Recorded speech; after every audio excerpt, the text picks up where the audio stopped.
According to the CDC, falls are the #1 cause of fatal and non-fatal injuries for Americans 65 years and older.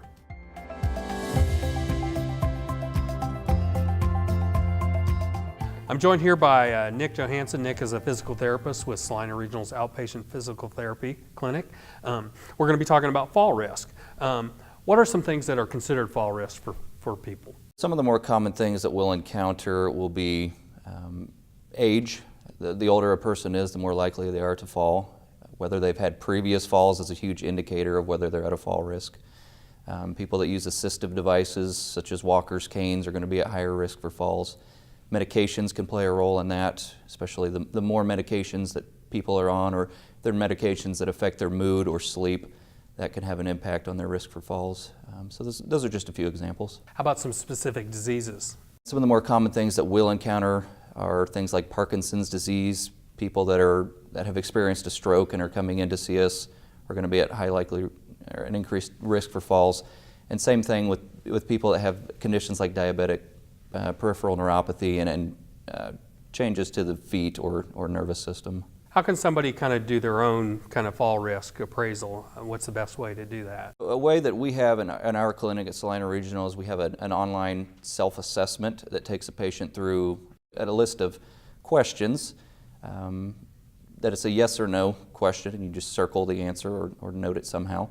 And it adds up to a total, and if we see somebody that has 4 or more points with that tells us that they are at an increased risk for falls and that something probably needs to be addressed. At that time, visit a physician or come see you? What's the case? The physician is usually a good first step because somebody with Medicare is going to need a referral or a script sent to us to be able to come anyway. So that's a good first step, and they can address things like medication or some other medical conditions. Let's talk with what you do at the Outpatient Physical Therapy Clinic for a patient that's been referred to you as a fall risk.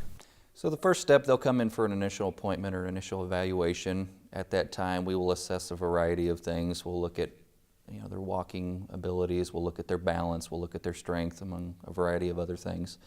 Assess what their biggest deficits are, and then we begin to work on those from there. So we'll take them through strengthening exercises depending on what they need. We'll take them through a variety of balance and coordination tasks. And we try to make these things as functional as possible, related to real life tasks that they might have to do at home or out in the community. And typically you're going to get a better buy-in from the patient. Depends on their ability level, but oftentimes we'll give them standing balance exercises that challenge them, with their eyes closed or with head turning or stepping, just again, depending on what the individual patient needs. Thank you so much for being on the show. Well, thank you, Mike, for having me. I appreciate it. Thank you so much for watching The Pulse. For more information, please visit the rehabilitation page of srhc.com, like us on Facebook, and follow us on Twitter.